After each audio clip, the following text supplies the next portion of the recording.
Did I leave? Did Andy leave? Where'd Ruther go? Everybody always says whenever we start this that like, oh, you guys are so awkward when the song's on. Andy's not even here. Welcome to the Dirty Sports Podcast. Did I leave the room or did Andy leave the room? I'm in the show. Everyone can see and hear you. He's back. Dude, that's insane. Did you get my text? No. I hit live and it said an error has occurred, but they just like kept you live. Yeah. Let's do a proper intro. That's so weird. Okay. All right. YouTube crowd will get that. We'll do a proper intro here. That's so weird. It's almost freaky why they would just keep it live. Okay. All right. We'll do it old school live in 3, 2, 1.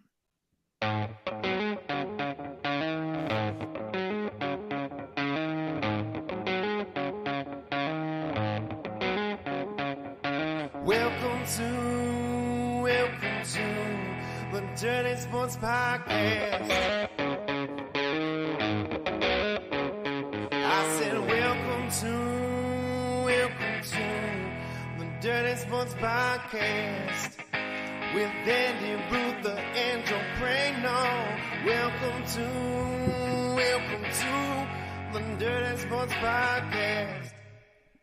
Welcome to the Dirty Sports Podcast. I'm your host, Andy Ruther, coming to you live from Cincinnati, Ohio, with my co-host from Los Angeles, California, Joey No Chill Prano. Hello, Andy. What's going on? I decided to write an I'm not awkward right now, you're awkward right now sign because so many people have been like, guys, you need to do something during your intro. It's so awkward. And you know what? I've decided it's not like I'm not awkward at all. I'm just like doing my last, moves, getting my water right, getting my pen right. I've decided that if it makes the viewer feel awkward, it's because you yourself, the viewer, are awkward. I'm not awkward right now. You're awkward right now. You're uncomfortable with the silence. I'm totally fine with it. You know what? It's funny you said it. I was actually going to have like an intro bumper with our logo, and now I'm not, just because of this. I think I might get a whiteboard and just go full old school Woody Page and just have a different message every day. Woody Page. Is Woody Page still alive? What was that show? Around the Horn? Yeah, that's still on. I think they just celebrated 20 years recently. Around the Horn's still on? Yeah. I saw Shannon Sharp is going to be on a few days a week now with Stephen A. Oh, wait, what? Yeah. Shannon was on FS1. Skip Bayless's show. And he left that show? He did.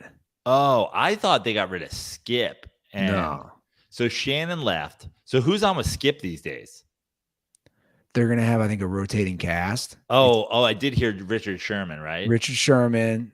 I think Michael Irvin, who was ESPN going against Stephen A at times, is now going FS1. And then I think there's a third. And now Shannon Sharp, I think, from what I saw, I think Monday and Tuesdays. Dude, it's all fake. It's all fake. I mean, it's all fake. Listen, I actually really like Shannon Sharp. I do too. I've always liked him. I just think he's got good takes. He's a guy who I think, I don't know. There's something about like the majority of Shannon takes that like come from the right angle. And I always feel like the majority of the takes out there that I have, they feel like common sense. So, when you're not on the same page as like a Skip Bayless, you're like, yeah, that's because I have common sense. But even that being said, Shannon and Stephen A. Smith together, that's a lot. There's a lot. Stephen A. Oh, Shannon. Come on, man. Just simultaneous. Come on, man. Yeah, so ESPN announced today, Sharp will join First Take on Mondays and Tuesdays during the football season. Wow. He left undisputed. I don't even know the names of these shows with Skip Bayless in June. So isn't that hilarious? Then Michael Irvin, they just flip-flopped. Michael Irvin will then be debating Skip. Michael Irvin will be debating Skip. Yeah. Who watches this shit? Like at this point, I know we've said it a million times. It's only for social media for clips. It's only for social media.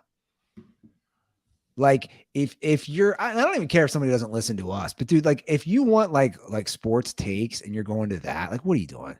Yeah. What are you doing? Come on, guys. Like what are you doing? Like if you want to laugh, I guess that's what it is. Like I don't know. ESPN. I am real curious where the future of ESPN is. I mean, people are gonna get McAfee 3 hours a day now.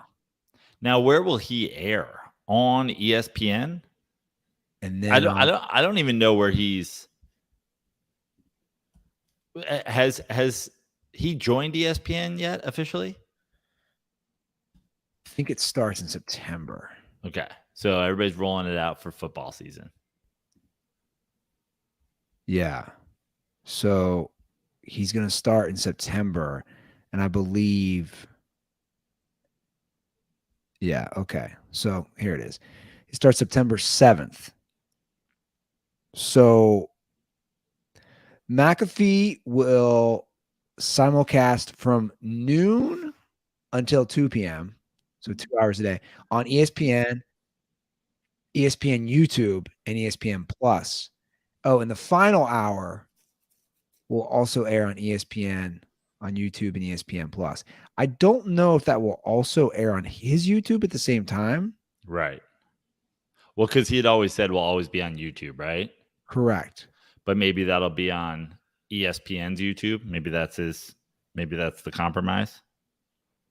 And good for Pat. We're Pat McAfee fans. Sure. Yeah, I think he's still going to air it on his own. We'll see if the content stays the same. Probably won't, but I don't know. Like it is what it is. You know.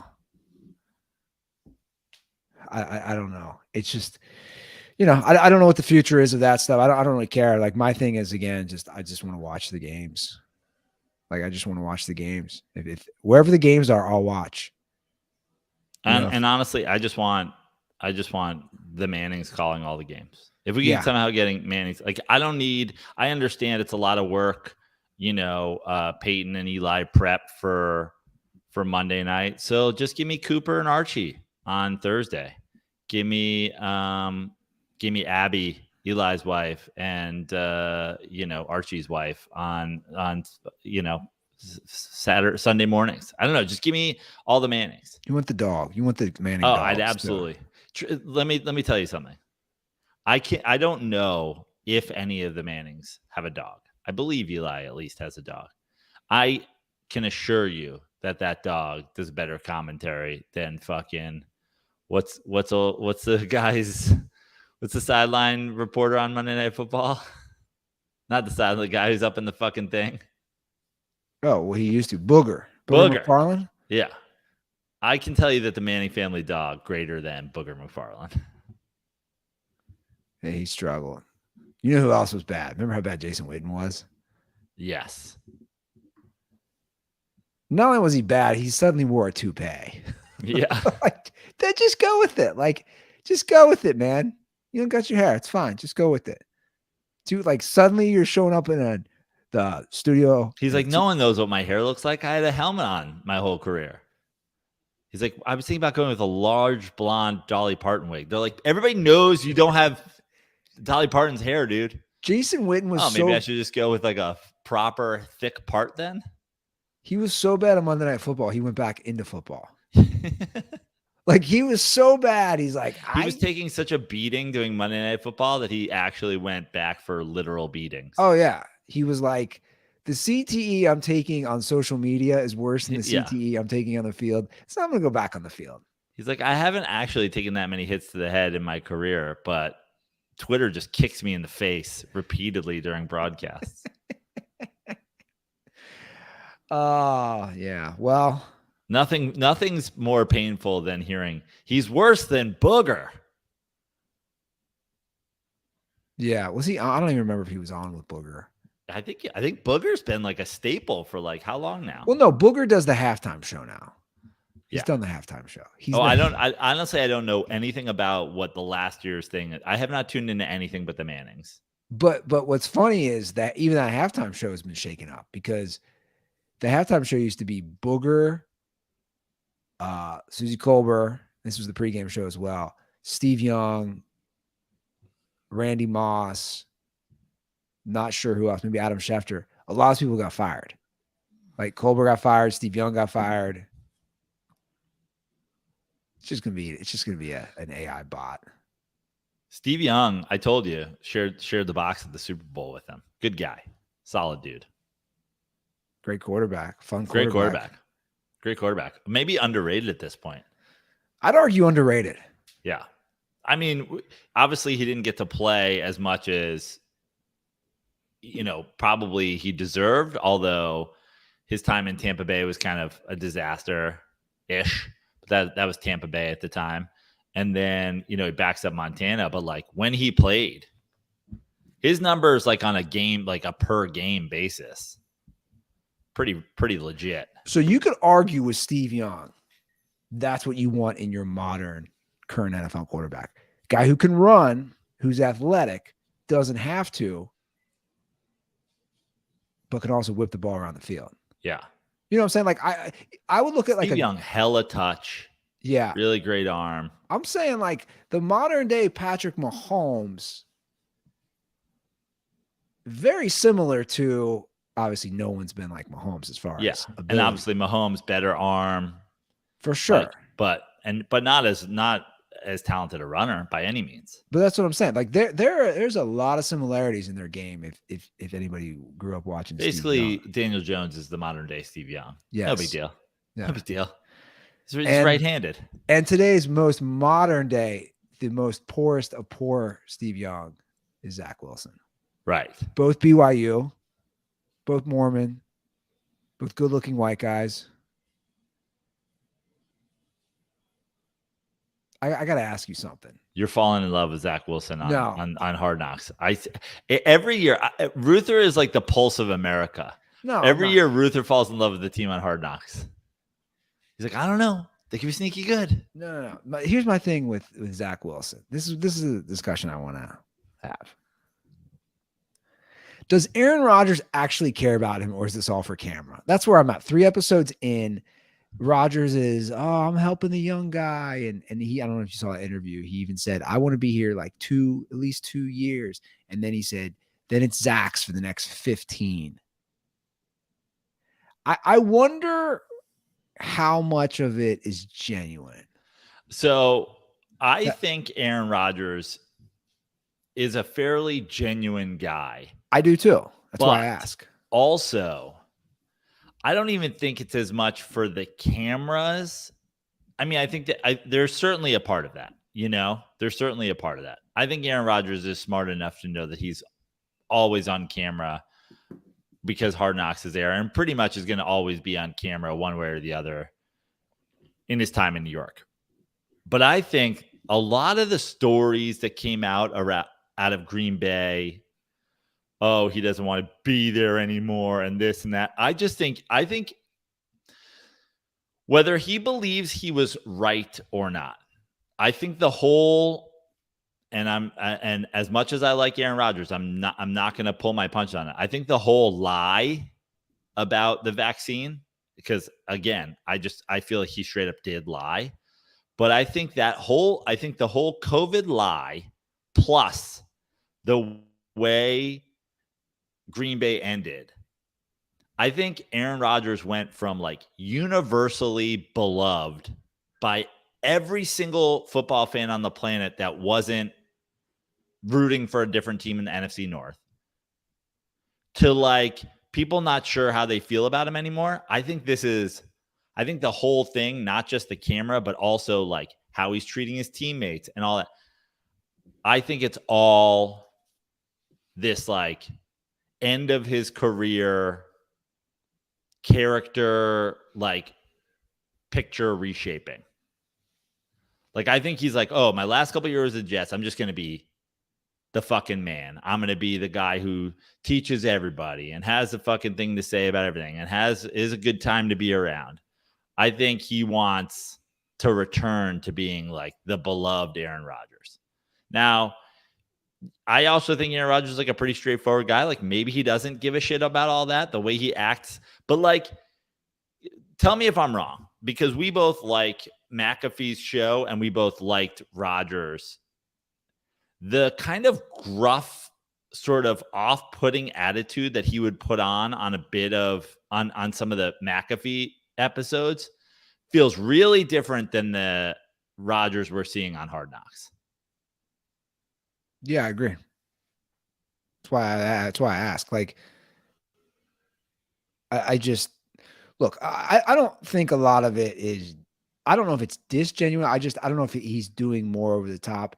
But also, I do keep in mind how he was treated. Right. I mean, Brett Favre notoriously didn't give a shit about him. Right. That's on record. Brett Favre. But obviously, this is not the attitude. His attitude towards Zach Wilson, and I don't want to speak on behalf of like the Packers or whatever, but it seems obvious to me that his relationship that we're seeing on camera with Zach Wilson is different than his relationship with Jordan Love. I thought that, but did you see what Jordan Love said? No. Jordan Love said that unless this is like literally a play by Aaron Rodgers, which would be ridiculous if it was, I think before their first preseason game or maybe the start, Jordan Love in an interview on camera was like, yeah, Aaron called me or Aaron texted me, reached out, wished me good luck. You know, we still stay in touch, which surprised me. So I'm like, okay, so it sounds like they have a decent relationship. Yeah. Yeah. I don't think Aaron Rodgers was a dick to Jordan Love. Aaron Rodgers, dude, I've met Aaron Rodgers 3 times now. I mean, the interactions I've had with him, dude, the last time I met him, I said, I'm charging people $20 for your autograph. He was like, get that money. Basically, like, he was like, he's a funny, like, he's easy to talk to. Mm-hmm. Like, he's a good guy, but I feel like the end of Green Bay, a lot of different things were going on. I mean, he was doing the thing in his personal life with his, fucking girlfriend, with he was in a celebrity relationship. Then he was dating a fucking witch. And then he was like living in the dark. And then he was lying about COVID. And then he was blah, blah, blah. Like, all these things happened. The quarterback situation there, kind of, a lot of people kind of saying, oh, kind of ultimate choker now. Oh, he gets to the NFC Championship game every year. It was a fluke when he won. I just feel like this is so many of those we've seen it. So, and obviously Aaron Rodgers is not Terrell Owens, but we've seen the TOs, the Barry Bonds, the guys who just like come off. Like, he went at Schefter in the offseason. Remember? Like, unless it's coming from me, like, you can't fucking quote shit that's not, like, I feel like this is his big, like, you know what? I'm a pretty likable guy. I'm just going to be likable, and I'm just going to do like a renovation on how people see me. And I think it's easy for him to do this because I think this is kind of his natural him. And maybe the couple years where he was going through some shit was not natural him, Yeah, I mean, let's not forget circa like 2016, whatever it was. He wasn't talking to his family. Remember that? Right. So like, he's had things before where he's going through things. And we've seen it, dude, on this show. When people come at us over certain things, like, I'll immediately be like, fuck you guys then, Like, if I think your opinion is shit, like, I'll turn on people. And I think that he didn't like people's reaction. And again, I think that was self-inflicted pain because there was 10 million different ways to handle it than the way he did. But in the end, people felt like he lied to them, and then he reacted to their reaction to him. And I think things just kind of spiraled out of control a little bit in the last couple of years in Green Bay with sort of disappointing season, disappointing end of seasons. I think this is just him being like, I'm on camera. I'm in New York. The spotlight's going to be on me as long as I'm here. Let me just like put all that shit aside. Be a good teammate. Be like, no one's ever accused him of not being a good teammate. Yeah. No, for sure. And obviously in episode 3, they highlight his relationship with Randall Cobb. Which, by the way, I just want to say, like Cobb's been washed up for a while. I get that they're boys, but like that's also the thing with what's Cobb bringing to the table? I'm just going to be straight up. Like what's Randall Cobb bringing to the Jets? With Rodgers? If you look at it, he had beef with the Packers because they didn't want to keep guys who were washed up. Remember that? Like he was upset when they would like cut dudes who were like his boys, and it's like that's just football, dude. Listen to Cobb. Yeah, Cobb's last 3 seasons, starting in Houston, and then his next 2 in Green Bay. 441 yards, 375 yards, 417 yards. And 9 touchdowns total. I'm just like, my thing is Cobb a guy that you're bringing at this point in his career? Like you're bringing him to New York. I guess the argument can be made. They have some young guys. He can be a veteran presence in the locker room. I mean, I liked the speech he gave the receivers about like, yo, he will snap. Like, remember, like that was an interesting, that's kind of everything we're talking about. It's like, I think Aaron Rodgers is a good guy, but there is a kind of a dark side to Aaron Rodgers that we've seen kind of come out in different ways. And Randall Cobb all but lose. Like, you keep fucking up. Like he will snap. And I was like, what does him snapping look like? Because that witch to cast a spell. He walks in his John Wick Halloween costume. So we got a call about Hard Knocks. This is from episode 2. Okay. I'm gonna have to pull all these up since it's weird when you lose it. All the calls that were in the log are gone, but I'll pull it up. So this is from Aronofsky about episode 2. I'm back once again from beautiful Toms River, New Jersey, home of the 1998 Little League World Series champions. I'm watching Hard Knocks, episode 2. I'm a week behind, even though it's my team. I don't know. Hard Knocks just really, it's tough, man. Like, I haven't honestly watched a full season of Hard Knocks since the Rex Ryan year, which is probably the best season. So many great moments in that season. But I just paused it like 8 minutes in or something. Can we talk about the Mentalist or whatever that is, the Banachek guy who comes in and has the Super Bowl score, which is just a horrific jinx, and I don't think we're going to the Super Bowl this year, but that, and then like the cards, when the deck of cards turns into a fucking encased goldfish. I mean, what? Like, do you guys think that's real? Like, you know what I mean? Like, in the show, obviously, there's tricks and all that shit, but do you think that the show, like, made that guy be, it was scripted? Or is that guy just that good? I mean, I've had some experiences with those kind of dudes. They always freak me out a little bit. But fuck, that was on another level. Absolutely phenomenal work by, they didn't even get the guy's name. He might be anonymous. They don't even give the guy any fucking props. They might have put his name up when he came on. But I'm just positive. I'm not even through this episode. That's got to be the highlight of this entire series. That dude fucking blew my mind. I might have had a couple too many beers and glasses of wine tonight, now that I think about it. But condoms are for the New England Patriots. Hope they all die in a plane crash. Savage. So, well, first of all, so his name is Oz Perlman. What I didn't get at first is he's a magician. Are they calling magicians mentalists now? Well, magicians do sleight of hand and magicians do whatever. Mentalist is like, David Blaine is a magician and a mentalist because he does like magic, but he also does these things where he's like supposedly reading your mind. Okay, so this guy's listed as both on his Wikipedia. Now that was fun. It's always fun. The internet these days, what's crazy is like when you were a kid and you'd see somebody like saw somebody in half, you just be like, oh, I guess he just saw that person in half. And then the internet came out and they're like, here's how it happens.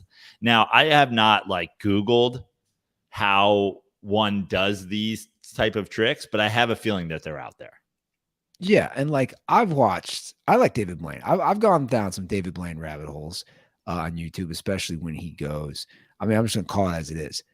David Blaine purposely would go to like black areas because like black people lose their shit. Yeah, and obviously he's at a football team. Yeah. You know, majority black guys. So like I love the reactions. They're pretty good.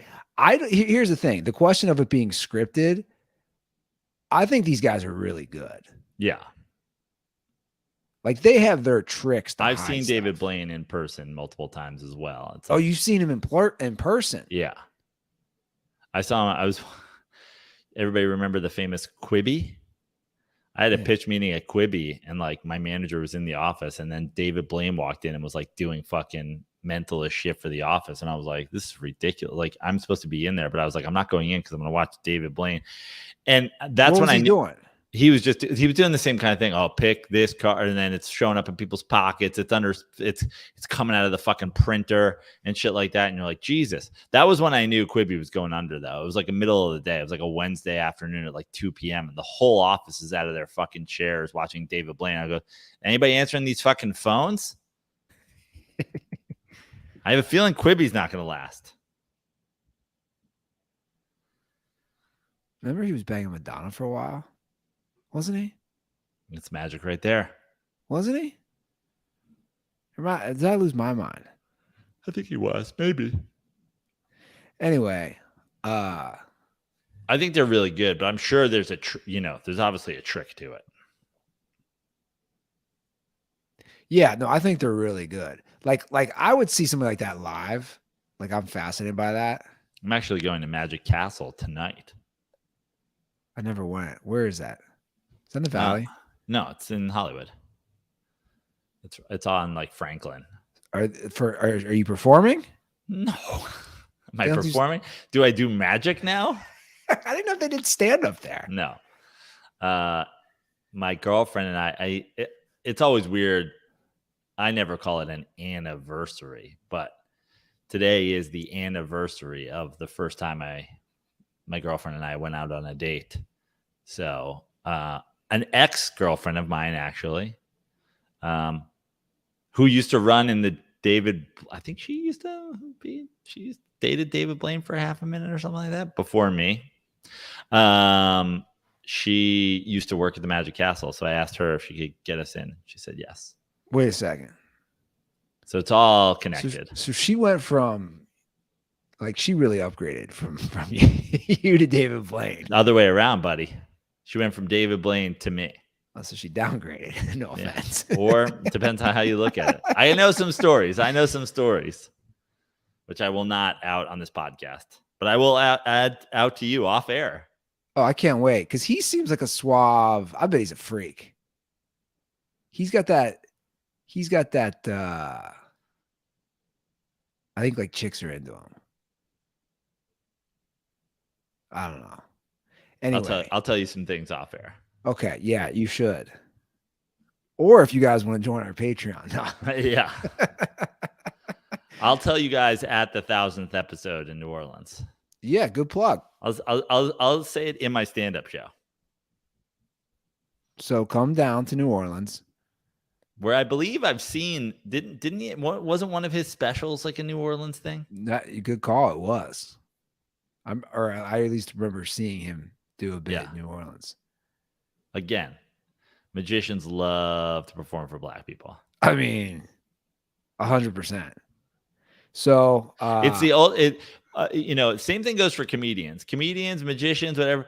The worst thing a white person can do if they're watching you is get up to leave. The best thing a black person can do is they're enjoying it so much that they can't help themselves and they stand up and they start to walk away. If a white person is walking out of your show, you're bombing. If a black person's walking out of your show, they cannot handle it. They are a human skull emoji. Oh yeah. Like, I gotta go. funny set. I was telling somebody about the time I went to Hammer and dressed as Hammer.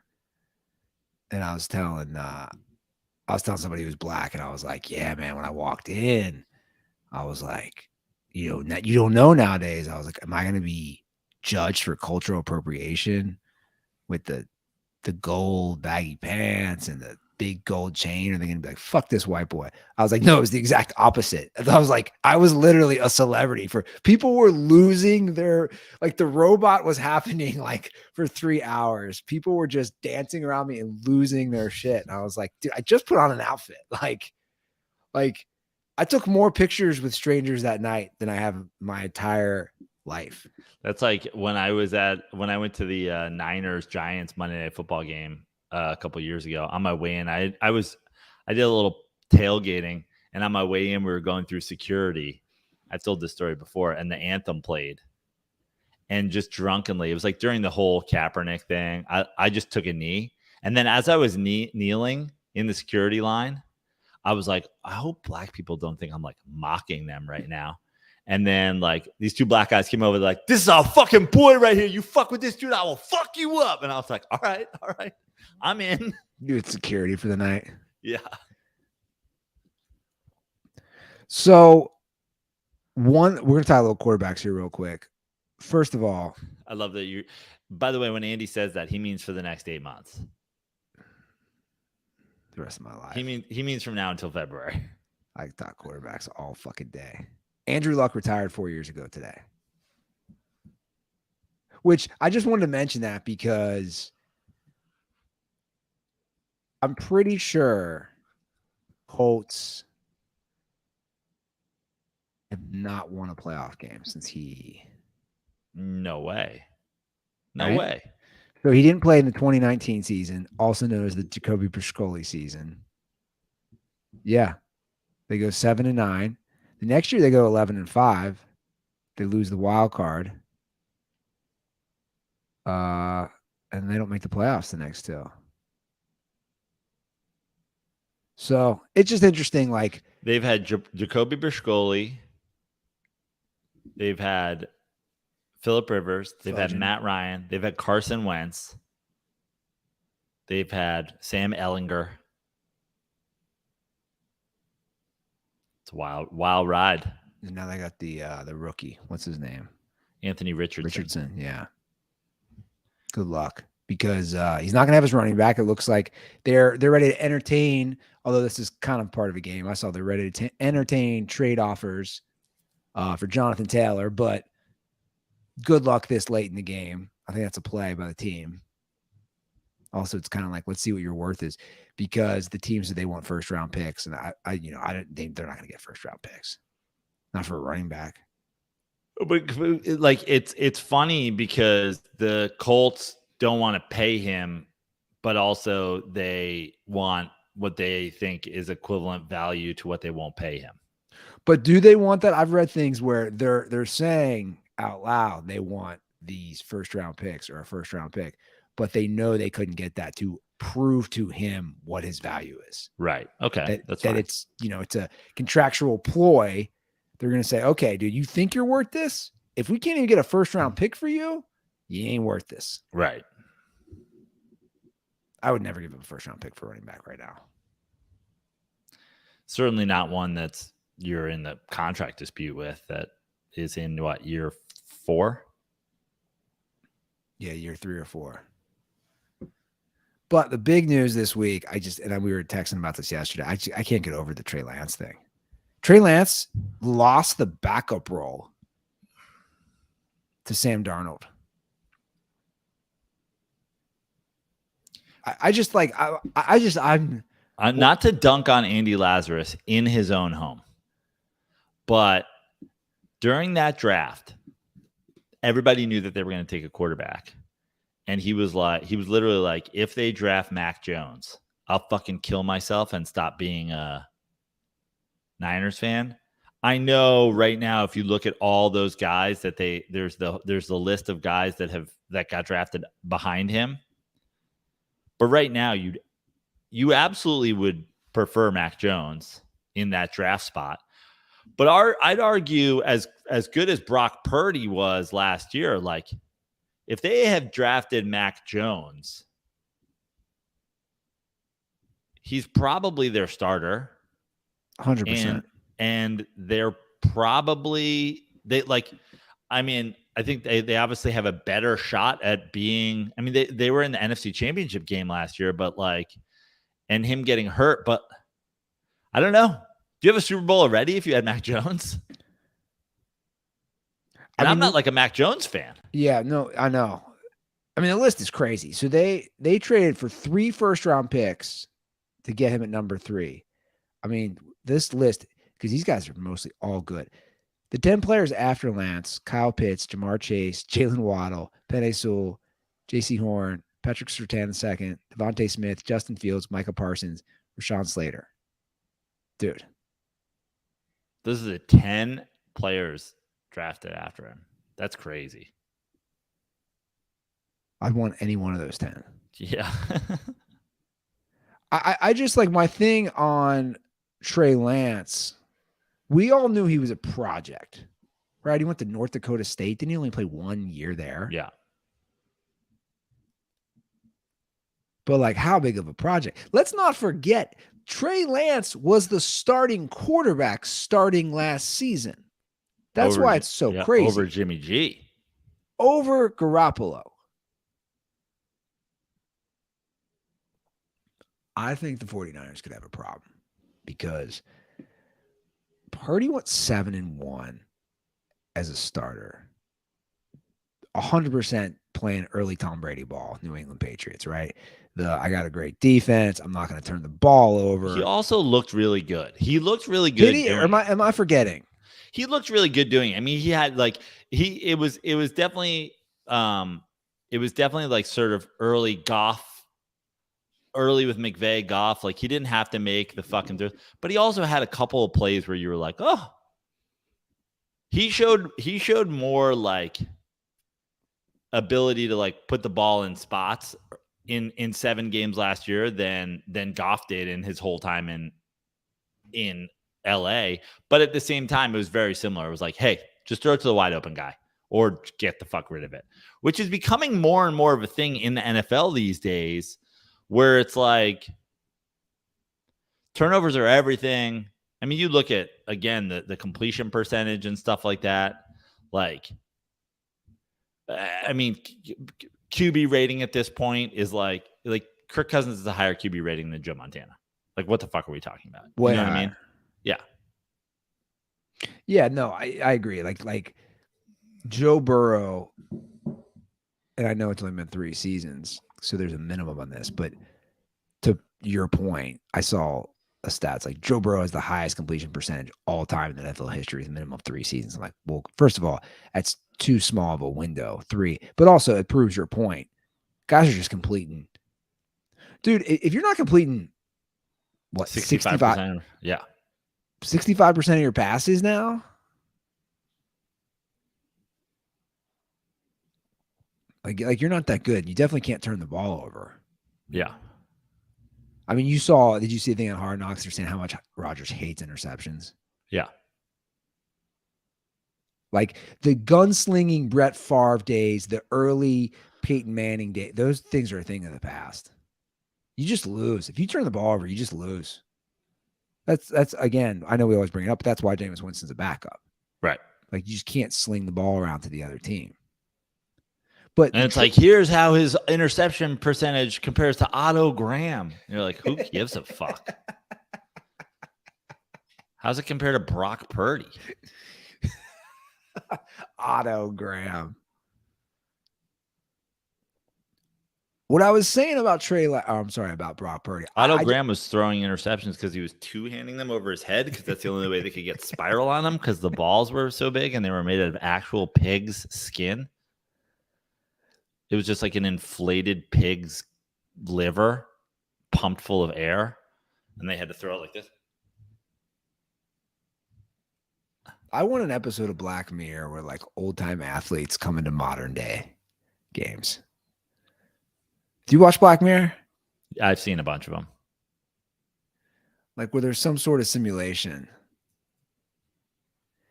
But what I was going to say about Purdy, I know he went 7-1, but I don't know, man. We'll see. I mean, they're obviously a hot pick again to make it to the Super Bowl.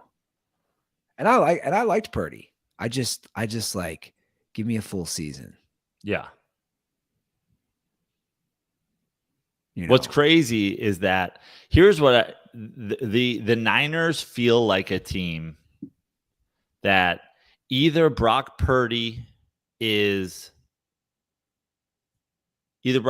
solidifies himself this year as their quarterback of the future. They're like, we're riding with this guy. Or it feels like this is the team that does the Brady to the Bucs, you know, that they just go, hey, we'll take this guy. And I'll tell you what, the popular pick for that is Kirk Cousins, which I think would be hilarious and a disaster. Yeah. I know. I don't know. Like I've seen reports also they might even keep him they might keep 3 quarterbacks. Oh yeah, I think they will. I don't think there's value for him. The thought that you lost your position to Darnold, man. Darnold. Who also was a number 3 pick, right? Like it's crazy. Just in 2018. I don't know. I see a lot of people upset though. Have you seen any of this on social? Upset about what? Commentators about Shanahan, the treatment of Lance, and I'm kind of head scratched. Like they're not setting him up to succeed and this and that. And I'm like, dude, he traded the whole future of the franchise. Like that's how much he believed in Lance. You're not giving him enough time. I don't know what they want. Honestly, I don't even think saying you could probably make an argument that you're not giving him enough time. I don't care. If I'm the coach, I'm like, this is the NFL. Our window's now. Yeah, we can figure out the Trey Lance experiment in 2 more seasons. Yeah. Where the fuck's he going? He's got 45 plays in the NFL and college combined in the last 3 seasons. I'm not really worried about like wearing him out. I don't need to give him time. I need to win now. Yeah. In the next 3 seasons, and then we can figure out the fucking Trey Lance experiment. 23, man. He just turned 23. He's that young.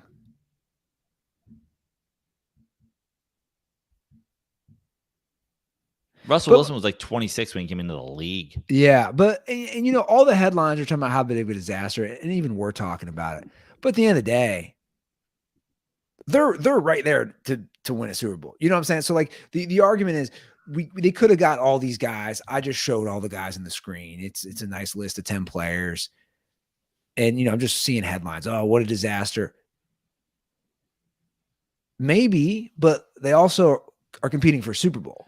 When you look at that list of guys, none of them gets them any closer to the winning an actual Super Bowl unless they have a quarterback. So true. They were in a Super Bowl.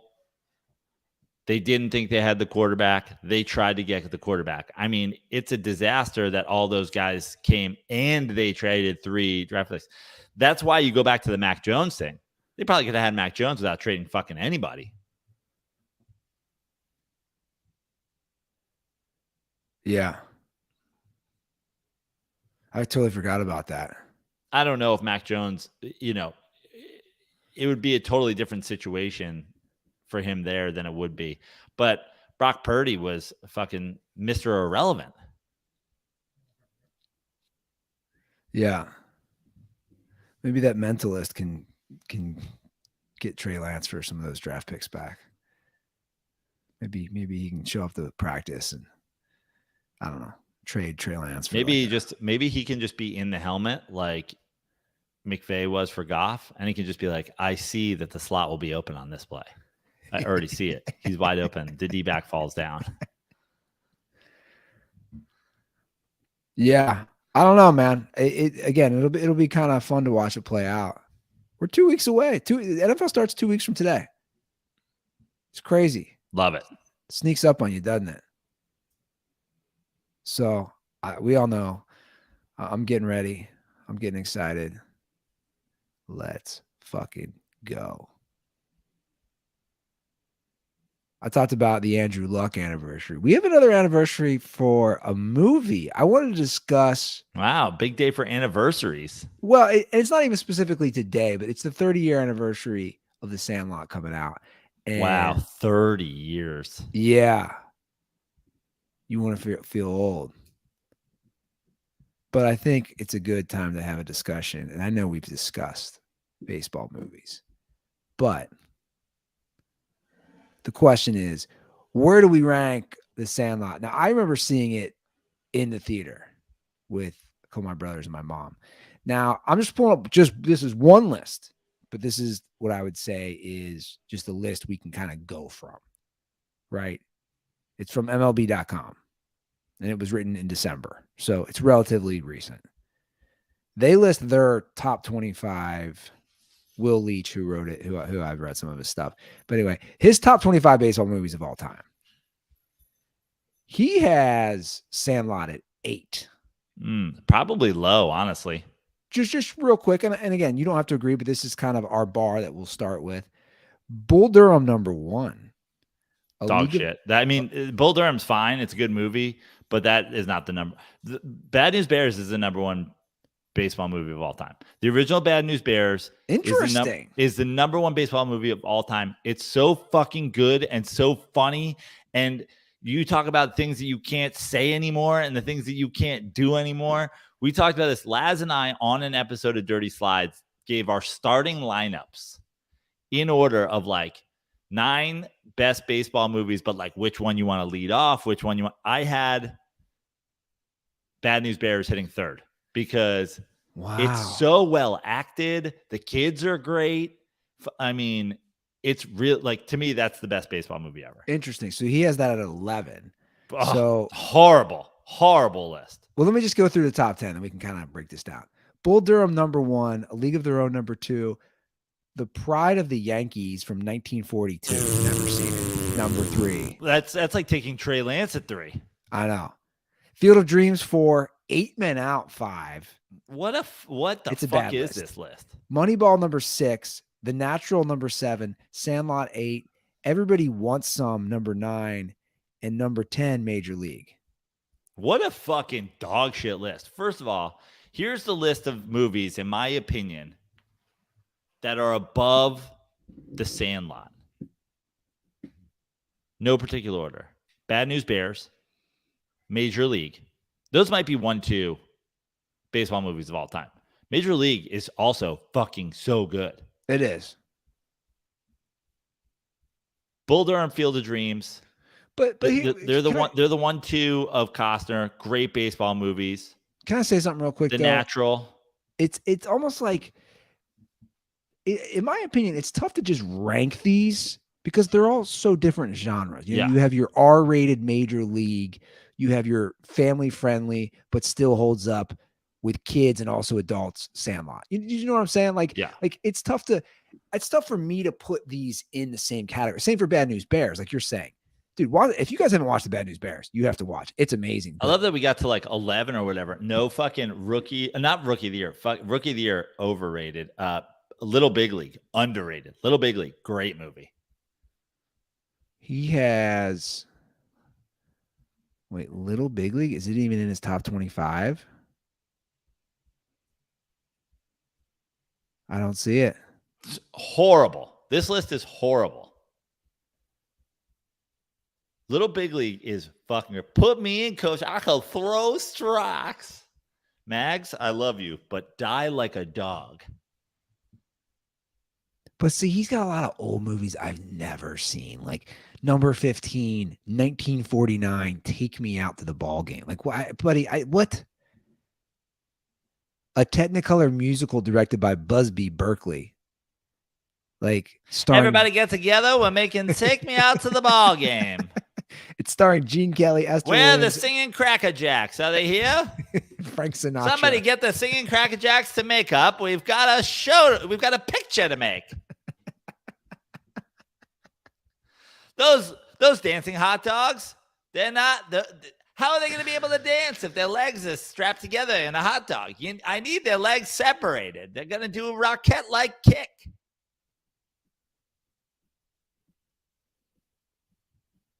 Yeah, this list is whack, man. I just listed the movies I think are better. I don't know if Moneyball, I think, is the only one that maybe I'm forgetting. I'd have Sandlot at like, where does he have Sandlot? At like 11? He has Sandlot at 8. 8. I mean, it's right about the right area, but some of the shit he's got above it is just. I got Moneyball. A lot of people don't like The Natural. I like The Natural. I got Moneyball, The Natural, the two Costners, not For Love of the Game, which is fine, but not better than Sandlot. I've got Bad News Bears. I've got Major League. Yeah, that's probably it. I need to rewatch Sandlot, to be honest. It's been years. It's great. It's great. I did read an interesting thing about that. The line "You're killing me, Smalls" was not the line. That young actor ad-libbed it. It's hilarious. It was supposed to be, "You kill me, Smalls." You kill me, Smalls. So much worse than "You're killing me, Smalls." Yeah, I mean, it's a great movie. I mean, dude, Field of Dreams is so good, man. Field of Dreams is good. Field of Dreams is really good. You know, I recently rewatched it. It's just like, I mean, it holds up.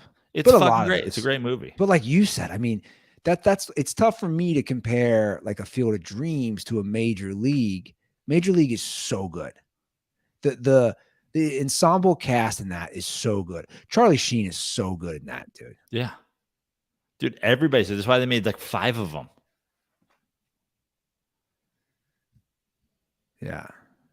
I think that's what I heard he got AIDS on that set. A League of Their Own is good, but A League of Their Own should be way down that list. It should be it's probably better than Sandlot, but it's not the second best baseball movie of all time. What are we doing? So Shohei Ohtani talk about The Natural. Shreds his elbow against the Reds, and he's not pitching anymore. He's in a contract. He'll be a free agent after the season. Yeah.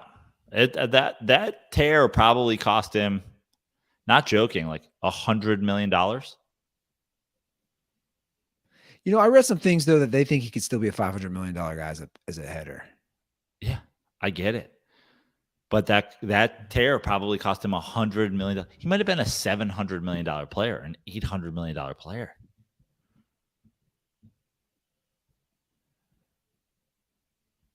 Well, yeah, if he needs Tommy John surgery, he's not pitching all next year. He's already had Tommy John surgery. Everybody's had Tommy John surgery. I'm so glad. But listen, I'm just so glad he hadn't already signed with the Mets when this happened. I'd just be in a fucking. People would be like, "What are you doing?" I'm like, "I'm digging a grave." And they're like, "Why?" I'm like, "I'm gonna hop in it, and one of you guys is gonna have to fucking bury me." Like, I could have seen that fucking happening, no doubt about it. It sucks, man. I believe Trout also to the IR, DL, IL, whatever they're calling it these days. Waiting for the dirtballs to somehow blame me because this is all happening against the Reds. Like, it's my fault. Like, at the Ruther curse. Just, I'm not going to blame you for this one because I know you weren't watching. I wasn't. Not a single game, guys. I haven't gone to a single game. I haven't watched a single game. It'd been funny if you were like, I decided I'd go. Well, I would have been out in Anaheim had that happened. But yeah, I know. I don't think I'm going to go to a game this year. I think I've decided that. Well, at this point, you could probably make it another month without. Yeah, well, and it's not like I'm grandstanding. I'm just like, I'm going to sit this year out. We'll see what'll happen. We do have a baseball call. I'm still kind of devastated about Ohtani. I knew it was coming up, but I wasn't prepared for it. This has kind of been sitting in the dock. You're going to have to, This is like in my opinion, this is like next level nerd baseball stat. Like, Okay. you might have to break this down for me because I don't really fully know what he's talking about. So if you can explain to me what an average is and doubles and this whole baseball talk, that'll be real helpful. So let's pull this up. What's up, Dirty Sports? Alex from the Bay Area calling in once again. I just wanted to ask you guys about this Braves team. This current Braves team is fucking raking right now. They have a WRC plus of 125, which is weighted runs created plus. It's an advanced statistic to measure, offensive. 1.21 gigawatts. What is he talking about? Have you heard of this stat before? Yeah, I may have heard of it. Sure. Okay. Production, essentially. Right now, theirs is 125, which is tied with the 1927 Yankees, the greatest of all time. Higher than the 2017 Astros, who were cheating at that time. Matt Olson, Ronald Acuna Jr., Sean Murphy, these guys are all putting up record numbers. And kind of some talk on Twitter about maybe them cheating. It would be interesting. Apparently, the PitchCom, which all the teams are using to call pitches, it was created in Atlanta, I think. I'm just curious to think, is this legit? Because the Braves are just destroying teams right now with their offense. So just curious to think what you guys think. Yeah, stay dirty. So I don't know in like the historical grand scheme of things, WRC plus isn't something that like I know off the top of my head the 20 fucking teams of all time, like whatever. But the one thing I do know about that stat, and if there's baseball nerds who listen, maybe they'll correct me if I'm incorrect about this. But the one thing I'm pretty sure I understand about this stat is it is a stat that, like a lot of the analytics these days, tries to account for absolutely every factor. So I believe when they say, when the caller said that, oh, it's better than the Yankees, better than the 2017 Astros, it's accounting for the different eras. It's accounting for the different ballparks. Obviously, the Astros play in a very specific kind of ballpark. The Yankees play in a little league ballpark. Not that the fucking Atlanta field isn't a bandbox itself, but it tries to take all those things into context. So, and I also believe 100 is like either good or average, or like your baseline. You're supposed to be like, so if you're 150, you're like 50% better than like a great hitting team. So yeah, no, the Braves are fucking mashing this year. And being on Twitter last year, you guys remember I went to war on Twitter last year with Braves fans. So the Mets are 30 fucking games out from the Braves or whatever, but a daily thing, and I'm not on Twitter as much anymore, but I am still, I still follow some Mets accounts on Threads, and I still follow some Mets accounts on the Dirty Slides and like whatever. So I still see things, not with the same regularity as I was last year or whatever, but not shockingly, the cuck Braves fans are still absolutely obsessed with the Mets. The Mets are 30 games back, and every single day there's some Braves related thing. The mascot the other day was carrying some bucket of, Gary Cohen's tears, and they're hitting Pete Alonso on purpose, and the fans are cheering it and all this stuff. So not surprisingly, loser Braves fans and the loser Braves organization still obsessed with a team that's literally, I think, in fucking 4th place. Because of that, Mets fans on the social media apps are not quiet about shining a spotlight on anything that is anti-Braves. And there have been multiple inklings this year that the Braves have been cheating. There was a looking down at the first base coach to try to get signs. There was a pitch comm thing. There's a lot of inklings of it. Now, that being said, the Braves also just have a lineup full of fucking mashers. Do I think the Braves will win the World Series this year? No, I don't, because I think what it all comes down to, again, is going to be pitching. And I'm not a believer in even their best guy in Strider. So I don't think the Braves will win, but no doubt about it, the Braves fucking mash. Is there cheating? Well, listen, there's a lot of allegations, and there's a lot of allegations brought on by the fact that there's maybe no more insecure fan base in all of sports than Atlanta Braves fans. So like they're constantly, whoever they go up against, they're constantly bitching, whining, complaining about them. And therefore everybody's always going, well, fine, we'll look at you guys as well. Cheating, like at this point, cheating and baseball just kind of go hand in hand, don't they? Right. Like, I don't know. It's just, I mean, there's just so much gamesmanship in the sport, more than any sport. Certainly more than the other big three. 100%. I did see the like, you know, it just happens every game, right? Like the Cora Verlander interaction where he tells him to fuck off. Yeah. But just like those little things, like, you know, you're not getting that in other sports. I wonder if they did a Hard Knocks baseball training camp, if that'd be interesting. A spring training. I mean, that'd be kind of fun. Right?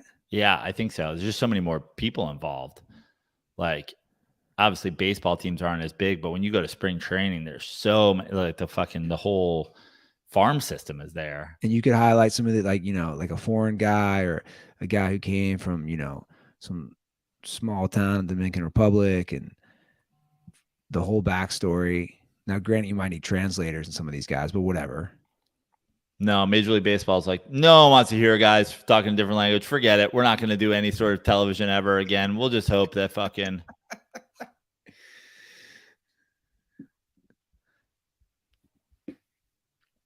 Well, man, I mean, fall's almost here. It's crazy. Like the days of summer, Labor Day is probably like the Labor Day weekend is like the end, but it gives us the end of the summer to really just celebrate those final days with some cold, fresh Miller Lite, Joe Brano. Andy, listen, Miller Lite has no season. Okay. It's not a summer beer. It's not a spring beer. It's not a fall beer. It's not a winter beer. It's an all the season's beer. That's the best part about Miller Lite. I love a lot of different styles of beer, but the reason that Miller Lite will always be my goat is I don't find myself sitting around a fire at Christmas going, I just want a watermelon sour. I don't find myself sitting around Andy Laz's pool here in the summer and saying, I just need myself a peanut butter milk stout. But I do find myself all of those times saying I could use a crisp, cold Miller Lite. And I love it. I love it. And I celebrate each and every season. I'm, as I said, house sitting for Andy Laz right now. Andy Laz is redoing his house. So he's in the temporary Laz lair and there's a pool. And I got here a couple days ago, put on my shorts, grabbed a towel. I was like, it's time to get in the pool. And I realized I was missing two things. I was missing some sort of flotation device and a Miller Lite. So I went out. Before I was like, well, I'm already in my bathing suit, but I'm going to go out and get myself 12 cans of Miller Lite because it's silly for me to be in this pool without a Miller Lite nearby. Yeah. Well, again, we're at the end of summer, so make unforgettable summer memories with Miller Lite these next few weeks. Get Miller Lite delivered right to your door. Simply visit MillerLite.com/dirty sports, where you can find it pretty much anywhere that sells beer. Celebrate responsibly. Miller Brewing Company, Milwaukee, Wisconsin. 96 calories and 3.2 carbs per 12 ounces. Now, I have a question for you, Andy. I do not have children of my own. You do, but your child is in daycare already at 6 months old, but most children not going to school yet at your child's age. I don't know if that's true anymore, though, for the record. I don't know. I know you obviously have nieces and nephews who are of school going age. Has school started in Ohio? Yes. This is it starts insanely early. You know when it started? Last week.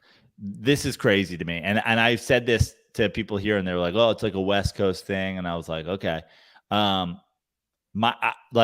may never have a child. I may never. But if I do, I don't care how far it puts them behind. My child will not be going to school before Labor Day.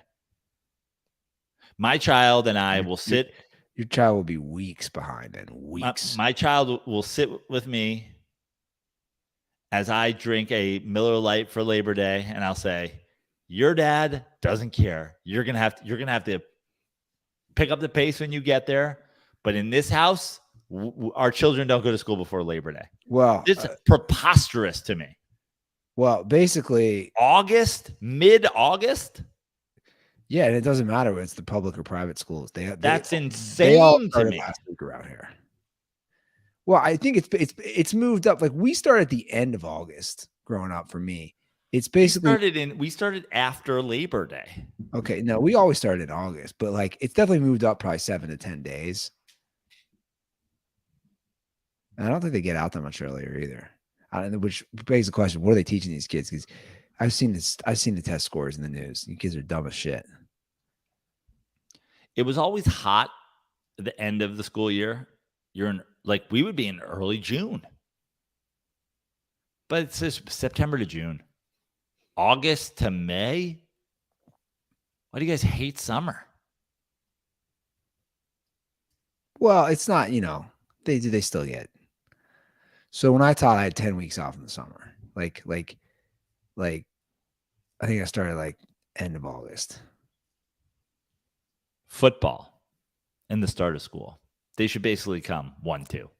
School should start the Monday before the Thursday night game. Well, make it official.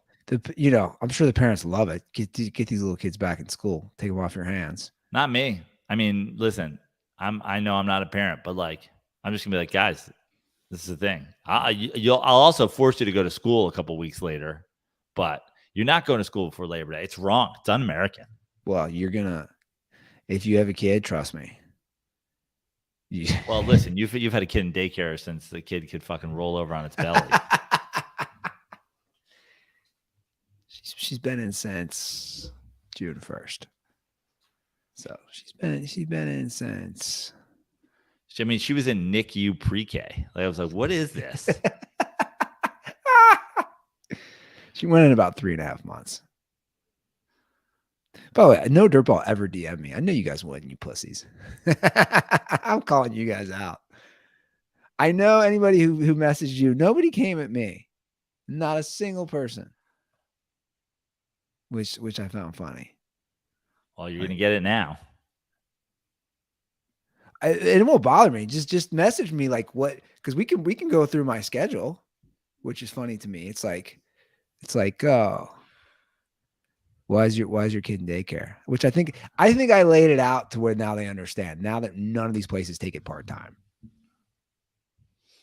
That's the thing. right? If you're not going to take it, if you're going to say, hey, it's 5 days a week, well, if I'm paying for it and it's not cheap, as we know, it's like, then just put the kid in daycare. By the way, she loves daycare. She's a mob boss. She's a mob boss. She can't even sit up. She's the mob boss of her daycare. I was a gangster. She just sits there. She looks like. I took this video yesterday. She's eating like this like thing to help with her teething, and it looks like a cigar. She literally looks like Tony Soprano, just like just gnawing on it. And I'm like, what are you, a mob boss? Just watching her little Cocomelon and just taking it all in. Yeah, she looks like Tony Soprano because she's still young enough where she doesn't have hair. Looks like an Italian dude sitting outside New Jersey. You know, they're blowing bubbles, and she's just like, I don't know if I like that. Give me. By the way, speaking of New Jersey, I was watching this thing. Have you seen this documentary, Telemarketers, on HBO? I haven't watched it. I saw it. It all takes place in New Jersey, but forget that. It's fascinating. I'm like an episode and a half in, but the reason I bring it up is because I was watching that on HBO, and I know you were pitching me on the Kardashian thing, the Kim and Kanye thing. But have we not talked about BS High? Oh yeah, I've watched previews for it. Have you seen the promos? Yeah, this is your whole thing, dude. I'm turned. I started watching the Netflix one on the Florida teams under Urban Meyer, which I've heard is dog shit. I said right away when we were watching it last night, I knew because Urban Meyer's in it. And I said, this isn't going to be unfiltered. He agreed for these interviews. This isn't going to be. I saw somebody like list the things that they have not touched on. And it was like the Cam Newton scandal, Aaron Hernandez, Riley Cooper, Tim Tebow's virginity. Like there's like Urban Meyer fucking anything. Yeah, that's disappointing. But the BS High one. For those of you guys who don't know what it is, BS High is about Bishop Sycamore, Andy Ruther's like 4-week obsession. Dude, I love the promo. The guy who did it all is just like, I was at a NICU like 3 days, and Ruther was like, "Can we get her enrolled at Bishop Sycamore?" Yeah, man, it was an Ohio school, air quotes. I love the promo. The guy's like, we got him on. I got him on ESPN. I did something right. They're like, it's not a school, man. He's like, I got him on ESPN multiple times. Oh yeah. I'm excited about that one for sure. I think what you said last episode, we were talking about Reggie Bush and you were saying there was signs. So now he's suing the NCAA. Right. Saw that. For defamation of character, which everything I've read, he's going to get his Heisman back. You know why? Because they're going to settle. Once they start doing the discovery, all this shit's going to come out with the NCAA and they're not going to want it to come out. So I don't know. He just wants his damn Heisman back. Give the man his Heisman. No one gives a fuck about Heismans anymore anyway. Yeah, I know. He's the only one who's gotten taken away. There was a time when like I could have named like the last 20 Heismans going back to wherever. Like I can't name. I don't know who won the Heisman last year. Was it Caleb Williams? Yeah. Okay. So Caleb Williams won last year. Let me see how far I can go back. I can't go far at all. Caleb Williams won last year. That's it for me. No, 2 years ago, was it Devontae Smith? He won it, but I don't know if. Why don't I just pull it up? I mean, there was a time where I could do the fucking Goldberg. I would go from like 1982 to 2000. So it's no. Devontae Smith was 2020. Well, Okay. we should have both got this one. So it goes Caleb Williams, Bryce Young, Right. Devontae Smith. You can probably go after that. You can probably. So go back to 2019. No clue. Burrow. Right. Who's before that? 2018. You got me. 2018 is Kyler Murray. 2017 is Baker Mayfield. 2016, Lamar Jackson. 2015, Derrick Henry. 2014, Marcus Mariota. 2013, Jameis Winston. 2012, Johnny Manziel. 2011, Robert Griffin. In 2010, Cam Newton. Wow. That's wild. Yeah. No, it is. Which, by the way, another thing on the Reggie Bush, watching the Johnny Manziel, it's like you watch that documentary and he straight up now is admitting how many thousands of dollars he got for autographs. And they didn't take his Heisman away. Right. And they basically knew that. So just give the guys goddamn Heisman. Hello, Twitter world. Hello, X. Sam Bradford. Forgot about that guy. 2008. Sam Bradford. All I want to say, now that we've brought Sam Bradford up, all of you Vikings fans who always come at me on my Kirk Cousins takes, I just want you to know that this show was happening at a time where the previous version of you guys existed. They were telling me that Sam Bradford, you're not giving him the credit. He's got no offensive line. He's hurt. Sam Bradford fucking stunk. Sam Bradford was the precursor to fucking Kirk Cousins. He was a lot worse, though, man. I mean, Sam Bradford never threw for 4,000 yards. He never had a winning season. Sam Bradford was bad. He never had a winning season. Let's see if I can do it. Let's see if it still exists out there. What, Sam Bradford defenders? Just like. Okay, in unrelated news, completely unrelated news, where you're looking this up, because I had to this is like dirty sports news, and then we're going to get to some calls. I saw this headline. I couldn't stop laughing. Charlie Ryan tweeted us in 2018. Charlie Ryan? For saying that Fitz was better than Sam Bradford. Wow. The internet does exist forever. Well, here's the Sam Bradford of food. Subway is being sold to this private equity firm, right? Called Rourke Capital. And I just read this, and I had to say this because this is so dirty sports, dude. This is gonna blow your mind. So Subway is being sold for like, I don't know, like 9.6 billion or 10 billion, whatever. So they're selling the company, and here's what's gonna blow your mind. Subway has 37,000 franchises around the world. They're thinking they can expand 23,000. This company wants to add 23,000 more franchises.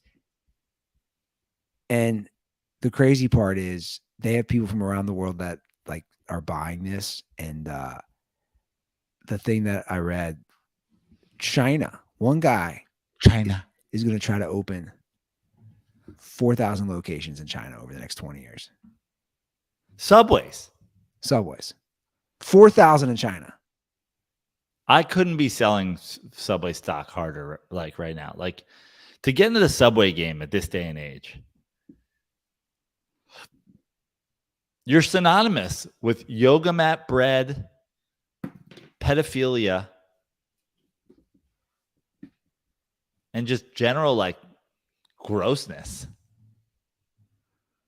You know, everybody, it's a hot political point, right, in this country to talk U.S. versus China. If they do build 4,000 in China, that's a big W for the United States. Yeah. like, are they that desperate for some American franchise? 4,000? I know like China, I know that they throttle the information that goes to China. Can somebody just like get like close to the Chinese border and like hydraulically fire some Jersey Mikes into there so that they can fucking can we airdrop some Jersey Mikes into China? Okay, here's a crazy take. Again, throw some Jersey Mikes over the fucking Great Wall of China. What they're always talking about China versus US, and like that's like our whatever, like enemy. What if this is part of like the government's plan? Yeah. We'll infiltrate them with shitty food. We'll build 4,000 locations. We'll, They're like, it worked for us keeping poor neighborhoods down. That's what I'm saying. Like, it's worked to keep everyone fat, dumb, and uneducated here. Yeah.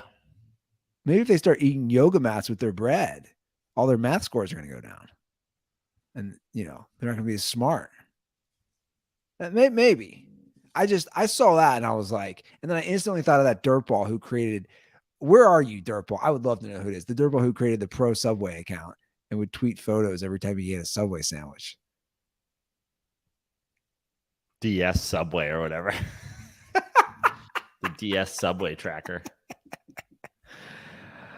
All right, let's hear from the DirtBalls. 310-359-8365. That's the hotline. We'll start off with a call. Oh, this is an interesting one. A revisiting of the 2003 NBA draft. Oh, wait, hold on, I did it wrong. And I'll pull this up, by the way. But this is the LeBron draft. Joe, Andy, number one farmer DirtBall, Jay from Minnesota. So NBA 2K has their My Eras mode where you can go back in time and like start from like 2003 or 90, I think it's 93 or 1980, whatever. But I usually start from 2003 because that's when I started to like the NBA. And I can, one time I rebuilt the Timberwolves. Well, it was the KG, and, I acted like someone had a brain that built the roster, and we won a shit pile of championships and, try to get pieces around LeBron so he stays in Cleveland, stuff like that. What one move do you think alters the NBA the most? Like, do the Pistons pick Carmelo at 2 and then just win all of the championships during that time frame with Rasheed and Chauncey and Tayshaun Prince and Carmelo Anthony added to that mix? Maybe Carmelo's a different player. Maybe I hate to stay on the Carmelo thing, but maybe Carmelo just waits to sign with the Knicks and then they. Oh shit! Sorry, I didn't know that would turn it off. I just wanted to share the screen so you could see the 2003. Well, if you go back to the 2003 draft, the story forever, right, was, oh, they took Darko over Carmelo. But we don't talk about enough that Dwayne Wade went 5. I mean, you go Dwayne Wade to the Pistons at 2. Or what about Chris Bosh? Yeah, Bosh, but obviously he had I guess Bosh to the Pistons at 2 plus an early heart exam changes it. But Dwayne Wade, when you think about that team, when you think about that Pistons team, everybody's always like Carmelo. It's like Dwayne Wade ended up being a far better pro than Carmelo. Far better. So that's always the draft thing that people never talk about. It's like, oh, it was Carmelo was the obvious 2, and they went Darko. Well, you know what's crazy about this draft? This draft is insane because it's so top heavy. And then I would argue after that, it's one of the worst drafts. The Knicks took Michael Sweetney from Georgetown at 9. But that's what I'm saying. Kirk Heinrich went 7. TJ Ford 8. Dude, none of these guys were good. Jarvis Hayes, Nick Collison 12. If you scroll down this, here's what's crazy. David West is the next guy that did anything. David West is the next guy that makes the All-Star game at 18. And then you have to go down to Josh Howard at 29. And then you have to go second round, Mo Williams, Kyle Korver, guys that made All-Star Kyle games. Korver at 51 is the 7th best player in the draft. 100%. Outside of your top-heavy guys, this was a terrible draft. It was bad. But you for sure, if you have Wade on that. But it is true, man. You never know. I know what you're saying. You never know if Melo goes to them and he's under Larry Brown. You don't think? I mean, again, the thing with Carmelo Anthony, and I just had this whole, I've just been arguing Carmelo Anthony ever since I put up most overrated Nick, is like Carmelo Anthony had so many opportunities to adjust his style, and he never did. I mean, imagine forcing a trade to the Knicks when your coach is Mike D'Antoni, coming in and not playing D'Antoni ball. Why did you force a trade to the Knicks, man? And I just said this the other day, and I'll say this again. This is a side note. I'll never understand Carmelo Anthony stands because I'm just like, what did you like? What did you fucking like? George Karl hated him. Scoring. But, dude, in his Knicks career, he's like 24 and whatever. He scored 62 points in a meaningless January game against the Bobcats. He gutted the roster, ran the coach out. The coach goes on to win Coach of the Year somewhere else. Single-handedly ends Linsanity. Gets fucking butt-fucked by the Heat and the Celtics in the first round. Lose to the Pacers in the second round. Those are his three playoff appearances. Fakes a fucking knee injury, which leads to a 17-game. The Knicks are a debacle of a franchise. Carmelo Anthony was the star of the team when they had their worst record ever. You just like 62 points in meaningless fucking January games against the Bobcats. The franchise doesn't even exist anymore. But again, I think that's the, especially the casual NBA fan, is they get hung up on the scoring. Dwayne Wade, infinitely better than Carmelo. I mean, are you following the thing that happened with Steph Curry and Gilbert Arenas on his podcast and Magic Johnson? No. So Steph Curry was asked on Gilbert Arenas' podcast if he's the best point guard of all time. And Steph said, yeah. And I have no problem with him saying, yeah. And then Jordan weighed in and was like, dude, it's Magic Johnson. Jordan? And, yeah. Jordan. Michael Jordan. He weighed in on it. I think he texted Stephen A. when they were talking about it. It's just so funny. Like texted Stephen A. Smith. So apparently Stephen A. and Jordan are cool, which it's a whole other discussion. But like, I like your pants. your baggy jeans. I like that one is dark blue and the other leg is light blue. You're really going for something there. So I like the pre-distressed look. I like that you pair it with a fancy sweater vest. As if to say, the top of me is going to a country club. And the bottom of me has been living in a tent.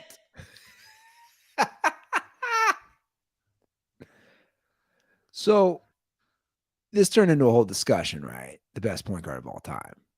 And I think, well, one, pure point guard, it's Magic Johnson. Like, especially versus Steph, right? Like, I can't vouch for Oscar Robertson because it was way before my time, and even Magic was mostly before my time. But you see my point, like, that turned into a whole discussion. And it's like, guys, like, Steph's been awesome, and Steph's changed the way the game's been played. No doubt about it. So did Magic Johnson. And also, they won a title the minute Magic got there. Yeah. You know. Magic played, I mean, truly 12 years. And he has how many MVPs? 3? 3 league MVPs. 3 finals MVPs. So he's got more league MVPs, more finals MVPs, more rings. He played 12 years. 12 years.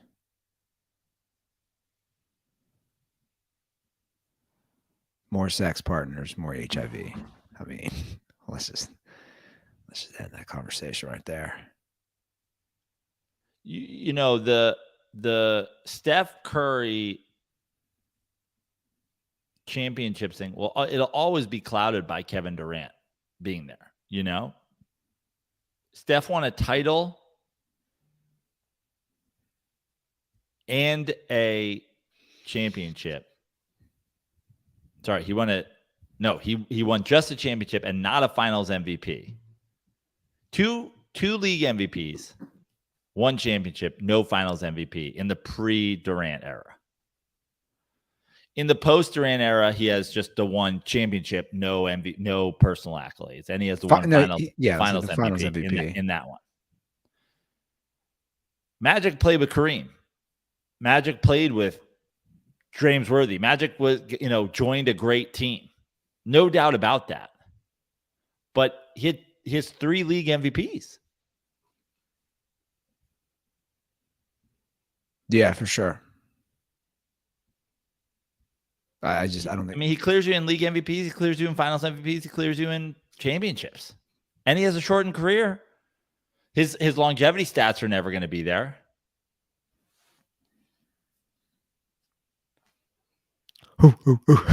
Yeah. Blame Arsenio for that short career. Hey, Bill Clinton, can you come out and play the saxophone while Magic reveals he has HIV?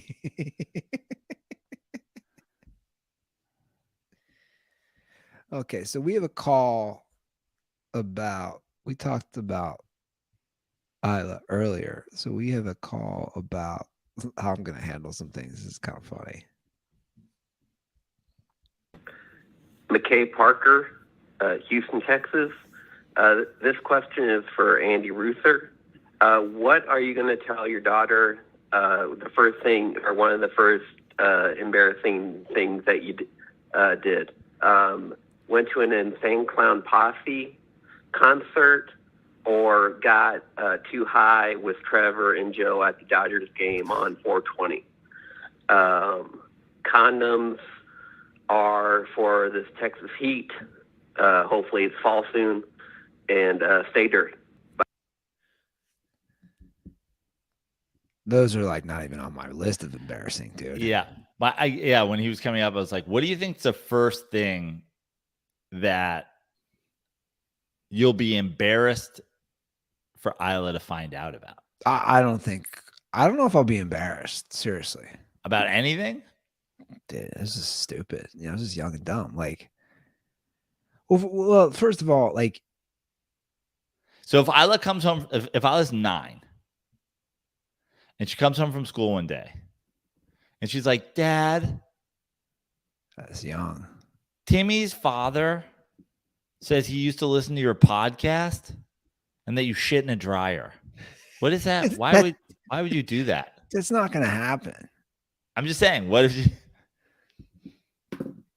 I was to say I was an idiot. I was dumb. Well, she was not. Yeah, I mean that's like a tough. Because that's like a 4th grader, 3rd grader. I'd be like, what does it mean for you to shit in a dryer? I thought it was funny. What's funny about that? You ruined somebody's clothes, Dad. Well, sometimes in life you make regrettable decisions, especially how Daddy never drinks beer when he's around his buddies. Yeah, that's why. Daddy. Have you ever shit in our dryer, Dad?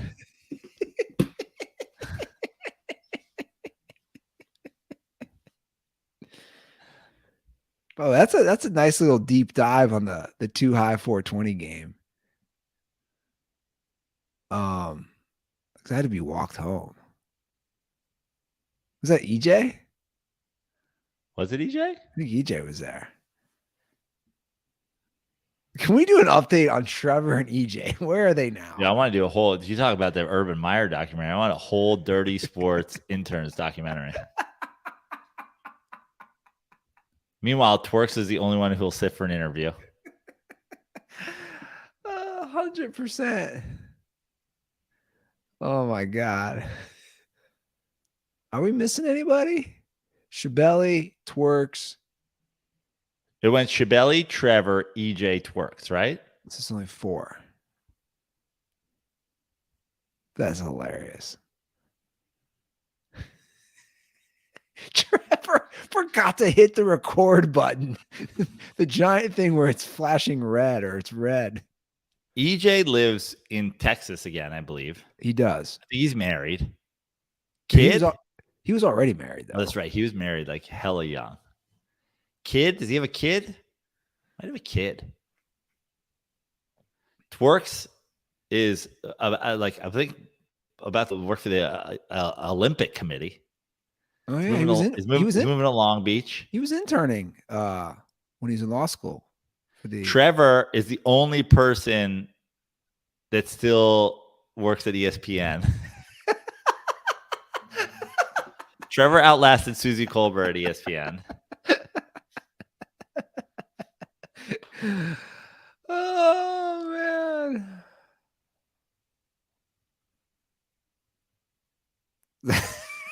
I know what you're doing. I know what you're doing. No comment. No comment. I'm just gonna mask up for the rest of this. No comment. No comment.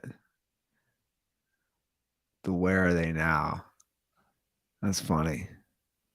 I want to know where's the couch now. Do any dirtballs still have pieces of the green couch? All right, some dirtball must, right? Some dirtballs gotta. 310-359-8365. That's the hotline. Give us a ring. Any questions? It's all on the table, guys. You know how it works. So anything. I don't care. Sports, non-sports. You need life advice. Whatever. You guys want to debate Sam Bradford? I can't believe Charlie Ryan was defending him in 2018.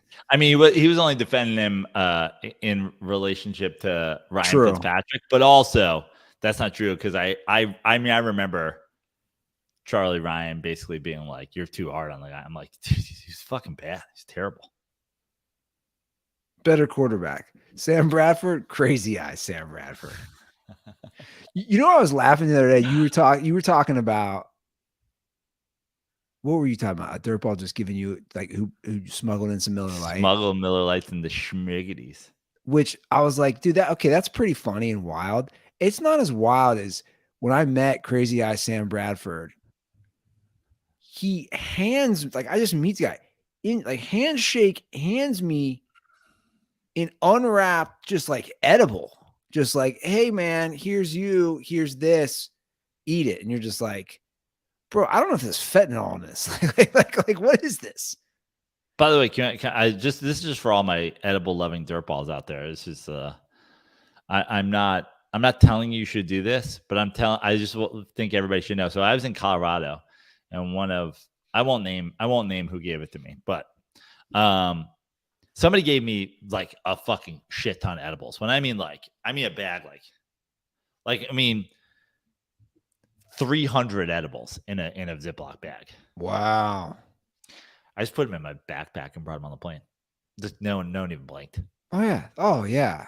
I've had fucking mushroom microdose caps and edibles in my fucking Dob kit forever. But I mean, I went through with like a fucking knapsack full of edible. They didn't they didn't give a second look. That doesn't surprise me. By the way, it's on the ballot here in November. Let's fucking go. I think it'll pass. Great. Yeah.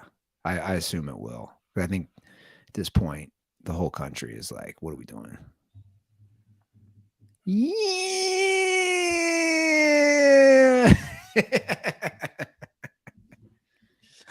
What you got going on, man? Where can they see you? In and around Los Angeles for the next few weeks. I'll be here for pretty much all of September, I believe.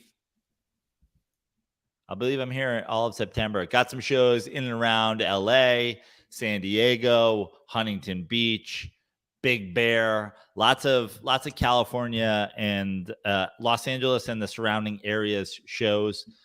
We will be back in Vegas, this time at Brad Garrett's Comedy Club, which is inside the MGM Signature. That's the last week of October into the first week of November. I'll be there Halloween week into Giants at Raiders, November 5th.